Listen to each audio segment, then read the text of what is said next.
सभी अभिभावकों को नमस्कार। बच्चों, आज मैं आपको जो जानकारी दे रहा हूँ वो आज जो सूर्य ग्रहण लागू हो चुका है उसके बारे में मैं आपको कुछ जानकारी शेयर कर रहा हूँ। सूतक का जो समय है हम सभी बड़ों के लिए वो कल रात्रि 9:52 से जून 20 को ही शुरू हो चुका था और जो आज जा कर के 21 जून को दोपहर 1:49 पर यानी लगभग 2 बजे ख़त्म होगा। सूतक में बच्चों के लिए, सीनियर सिटीज़न बुज़ुर्गों के लिए और जो बीमार हैं उनके लिए आज सुबह 20 जून के बजाय 21 जून से सुबह 5:24 से और दोपहर 1:49 21 जून तक रहेगा। इसलिए हमें एहतियात बरतना है। सूतक वह समय होता है जो कि सूर्य ग्रहण की स्थिति से 12 घंटे पहले कम से कम लागू हो जाता है और उस दौरान हमें कोई भी मांगलिक कार्य, कोई भी नया काम, किसी भी प्रकार का स्नान, ध्यान, पूजा, क्रियाकर्म, क्रियाकलाप, जो भी मंदिर, मस्जिद, गुरुद्वारे में जो पूजा अर्चना होती है, प्रसाद बनता है, वो सब वर्जित होता है, वो फलदायी नहीं होता है। इसलिए इन चीज़ों को आपको समझाया जा रहा है ताकि आप भी जानें कि सूतक का मतलब क्या होता है। इसके बाद अगर हम बात करें तो ये साल का 2020 जो साल है उसका पहला सूर्य ग्रहण है जो 21 जून को रविवार के दिन लगने जा रहा है, जो कि आज है।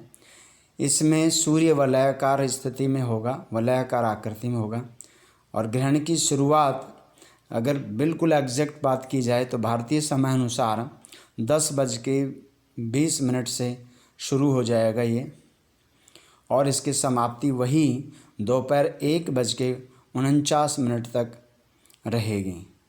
और ये सूर्य ग्रहण भारत में दिखाई देने वाला है, इसलिए इसका सूतक भी मान्य होगा। और सूतक काल की शुरुआत की चर्चा हम कर चुके हैं, जो कि अलग अलग ऋषियों के द्वारा, पंडितों के द्वारा समय को थोड़ा आगे पीछे बताया गया है। कुछ पंडित लोग 10:17 की बात कर रहे हैं, कुछ जो है पहले हमने वीडियो में यहाँ बात करी, कुछ जो है इसकी शुरुआत 9:52 से रात्रि 20 जून से बता रहे हैं। तो ये ग्रहों की स्थिति, जगह, जैसे दिल्ली में अलग समय, कलकत्ता में अलग, चेन्नई में अलग, उसका कारण है कि जो हमारी अक्षांश देशांतर रेखाएं होती हैं उनकी स्थिति के हिसाब से ही बदलता है। आइए अब हम समझते हैं सूर्य ग्रहण यानी सोलर एक्लिप्स क्या होता है। आप स्क्रीन पर देख रहे हैं ये धधकता हुआ आग का गोला सूर्य का प्रतीक, इधर आपके बाईं ओर पृथ्वी और दोनों के बीच में है चंद्रमा। यहाँ होता क्या है कि पृथ्वी के चारों ओर जो वलय बना हुआ है, रिंग जो डॉटेड है, वो चंद्रमा का परिक्रमण परिधि है, जिसे मून्स ऑर्बिट कहा गया है। मून्स इसमें चक्कर लगाता हुआ पृथ्वी के चारों ओर दिन और रात की अपनी स्थितियाँ बनाता रहता है। लेकिन जब इस प्रकार की स्थिति आती है कि पृथ्वी और सूर्य के बीच में चंद्रमा एक सिद्ध में, तीनों लीनियर पोजीशन पे आ जाते हैं, स्ट्रेट लाइन पे आ जाते हैं, 180 डिग्री पर आ जाते हैं, तो चंद्रमा की छाया पृथ्वी के जिस हिस्से पर पड़ती है वहाँ सूर्य की किरणें नहीं पड़ पाती और उसी स्थिति को पृथ्वी की उस जगह का सूर्य ग्रहण बोला जाता है जहाँ की सूर्य की किरणें नहीं पहुँच पा रही हैं और इस स्थिति को ही सोलर एक्लिप्स बोला जाता है। आप यहाँ पर डायग्राम में बहुत आसानी से इसको समझ सकते हैं। मैं आपको और जूम करके दिखा रहा हूँ कि फुल जो शैडो है जिसको उम्ब्रा कहा गया है और पार्शियल शैडो को क्या कहा गया है, पेन्युम्ब्रा कहा गया है। पेन्युम्बर और उम्ब्रा जो पार्शियल बनेगा, जैसे हम तिरछी किरणें पड़ती हैं तो रोशनी तो होती है लेकिन हल्की रोशनी होती है, उसको हम पेन्युम्बर कहा गया है। और जहाँ पे फुल शैडो बनता है चंद्रमा का पृथ्वी के उस हिस्से पर जहाँ सूर्य की किरणें बिल्कुल भी नहीं पहुँच पाती और वो समय चंद सेकंड से लेकर मिनट तक हो सकता है, तो वो स्थिति भी आज दोपहर 12 बजे के आसपास ये अलग अलग क्षेत्र में रेखाओं के हिसाब से, अक्षांश और देशांतर रेखाओं के हिसाब से जो हमारे भारत में राज्य हैं उनके वहाँ पर कुछ समय अंतराल का रहेगा। तो आप यहाँ पे समझ गए हैं कि ये हमारी अर्थ है, ये पैराइटल एक्लिप्स है और ये टोटल एक्लिप्स। पैराइटल समझ गए, जहाँ पे पैराइटल शैडो बनती है वो पैराइटल एक्लिप्स है, और जहाँ पे फुल शैडो है, पूरी तरह से सूर्य की किरणें नहीं पड़ रही है, एकदम अंधेरा होता है, चाहे वो कुछ सेकंड के लिए ही हो, उसको हम टोटल एक्लिप्स कहते हैं। इस डायग्राम से आपको मैंने समझाने का प्रयास किया है बच्चों, आप समझ गए होंगे। इसी के साथ जो स्थिति बनेगी कुछ समय के लिए, जो 12 बज के कुछ मिनट बताया जा रहा है, वो स्थिति में सूर्य पृथ्वी के उस हिस्से से जो दिखाई देगा वो कुछ इस प्रकार होगा। बिल्कुल चारों तरफ एक आग का धधकता हुआ रिंग शो होगा और बीचों बीच डार्कनेस शो होगा उस हिस्से पे जहाँ पूरी तरह से सूर्य ग्रहण होगा। तो इस तरीके का नज़ारा होगा। सलाह यही दी जा रही है आपको कि आप अपने घरों से इस समय के दौरान ना निकलें।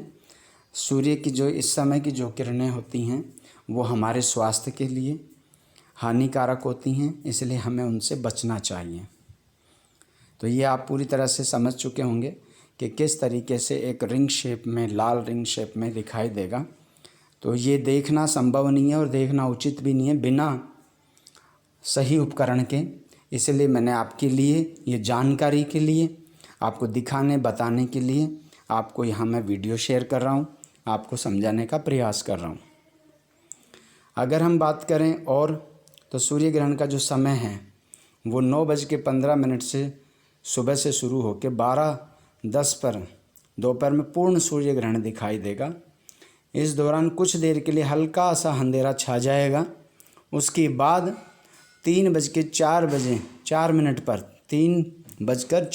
पर ये ग्रहण समाप्त हो जाएगा पूरी तरह से, यानी करीब 6 घंटे का लंबा ये ग्रहण है 21 जून को।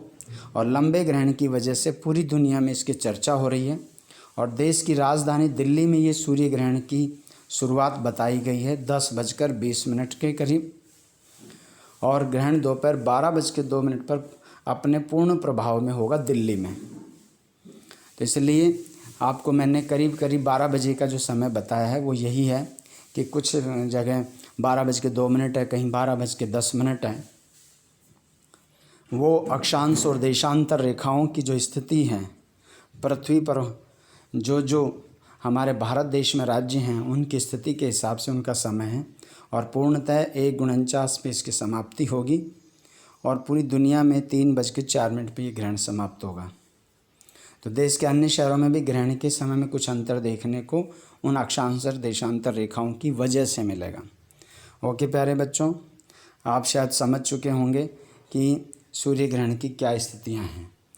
तो आप देखिए ये डायग्राम जो आपको दिखाई पड़ रहा है स्क्रीन पर, ऐसा होने वाला है कुछ चंद सेकंड मिनट्स के लिए, और ये वो मैंने आपको बताया कि किस प्रकार से ये सोलर एक्लिप्स बनता है। इसी प्रकार से मून एक्लिप्स भी बनता है। जब यही स्थिति में क्या होगा, चंद्रमा बिल्कुल बाईं तरफ होगा और बीच में पृथ्वी आ जाती है, तब चंद्रमा पर सूर्य की किरणें नहीं पड़ती और चंद्रमा पूरी तरह से दिखाई नहीं पड़ता, उसको हम चंद्र ग्रहण कहते हैं। उसके बारे में फिर हम आगे समझेंगे। अगला सूर्य ग्रहण जो है वो 2022 के अंदर आने वाला, 2025 का बताया जा रहा, 2025 का है। तो इस सदी के अंदर पहले 2001 के अंदर आया था और अब 2020 के अंदर इस प्रकार का सूर्य ग्रहण हुआ है। तो आप इसे अच्छे से समझ गए होंगे और ये मैंने आपको जानकारी बता दी है। तो आप इस दौरान भगवान का भजन करें, नाम लें प्रभु का और घर पर ही अपना समय व्यतीत करें, बाहर ना जाएं। और आज साथ ही साथ एक बात और बताना चाहूँगा कि आज 21 जून को विश्व योग दिवस भी है। आज 6th ईयर है हमारी भारत सरकार के द्वारा माननीय प्रधानमंत्री श्री नरेंद्र मोदी द्वारा विश्व को एक आह्वान किया गया था। तो आज उसका 6th ईयर है जिसको हम मना रहे हैं पूरे विश्व में योग दिवस के रूप में। तो आप घर पर हल्का योगा अभ्यास करके अपना छोटा वीडियो भी पोस्ट कर सकते हैं सोशल साइट्स पर, जिससे भारतीय प्रधानमंत्री ने जिसकी शुरुआत करी, विश्व को एक संदेश दिया स्वस्थ रहने का, उस दिशा में हम अपने कदम को बढ़ा सकें, आगे बात कर सकें। ओके स्टूडेंट्स, आप स्वस्थ रहें, दीर्घायु हों। इन्हीं शुभ मंगल कामनाओं के साथ जय हिंद, जय भारत।